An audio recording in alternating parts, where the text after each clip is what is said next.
কিরে রাফি, তোর মোবাইল তো চারিদিক দিয়ে ভাঙি গেছে দে, কি একটা মোবাইল নিতে পারছ না? হ মিয়া, টাকা তো মেলা কামাইতাছো, ফোন একটা কিনো না খেল লাগে। তোমরা মোবাইল কিনে না কিনলে গে? হ্যাঁ, মোবাইল কিনে না কিনলে গে? 1 মিনিট দাঁড়াও।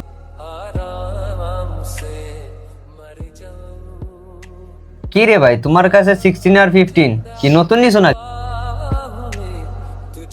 না রে ভাই, A15 Pro Max আর A16 Pro Max দুটোই আমার না। কার জন্য নিছো? এগুলা বাড়ির জন্য নিছি। এখন সবাই তো কয় আমি নাকি টাকা টুকরা দিই না, তো বাড়ির মাঝে নাকি তারও হয় না। দেখ, তোমার নিজেরাই দেখছো, আমার মোবাইল দেখছো ভাইঙ্গে এবং কি অবস্থা। আমি বাড়ির লেগা দুটো মোবাইল নিছি। আসলে রাফি, মনে কিছু আনিস না, আসলে তুই দুটা মোবাইল নিছিস বাড়িতে দেওয়ার জন্য, আর নিজে ইউজ করতেছ একটা ভাঙা।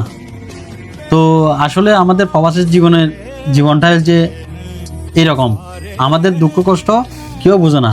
এ ভাই, আমাদের ভুল হয়েছে, আপনাকে ভুল বলছি, আমাদেরকে মাফ করে দেন। আরে ভাই সমস্যা নাই, আমরা তো প্রবাসীরা ভাই ভাই বুঝেন নাই।